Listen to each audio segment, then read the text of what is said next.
پہاڑی زبان میں اپڈیٹ سنیے۔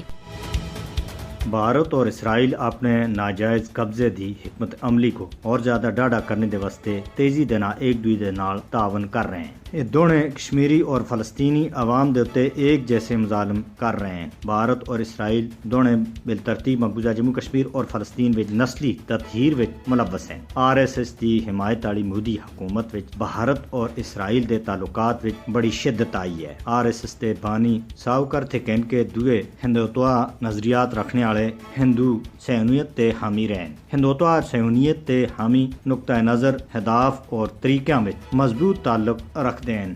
ہندوتوا صہیونیت اتحاد دی بنیاد اسلام اور مسلمانوں دی دشمنی دوتے بانی ہے۔ ہندوتوا بھارت اور صہیونی اسرائیل دوئیں مسلمانوں دے خلاف نسل پرستی دے جرائم دا ارتکاب کر رہے ہیں۔ قابض بھارت اور اسرائیل بالترتیب مقبوضہ جموں کشمیر اور فلسطین وچ عالمی قوانین دی سراسر خلاف ورزیاں کرتے ہیں۔ یہ دونوں انسانی حقوق دی خلاف ورزیاں وچ ملوث دنیا دے دو سب دے زیادہ بین الاقوامی سطح دے اتے تسلیم کیتے گئے ممالک سمجھے جاندے ہیں۔ نریندر مودی مقبوضہ جموں کشمیر دے اتے قبضہ کرنے وچ نتنیاہو دی لینڈ دے اتے چل رہا ہے۔ بھارت مقبوضہ جموں کشمیر وچ اپنے آبادکار نو آبادیاتی ایجنڈے کو اگے بڑھانے دے واسطے اسرائیلی ماڈل دی پیروی کر رہا ہے۔ بھارت مقبوضہ جموں کشمیر وچ جبر دی اسرائیلی تکنیک استعمال کردیا ہویا مقبوضہ جموں کشمیر وچ وہی کچھ کر رہا جو کچھ اسرائیل فلسطین دے اندر کر رہا ہے، جس وچ منمانی گرفتاریاں اور نگرانی تھے کہن کے پابندیاں اور ماورائے عدالت قتل تک شامل ہے۔ بھارتی فوجی اسرائیل وچ مقبوضہ جموں کشمیر وچ پرتشدد کاروائیاں دی تربیت حاصل کرتے ہیں۔ جو کچھ اسرائیل فلسطین دے خلاف کردا ہے وہ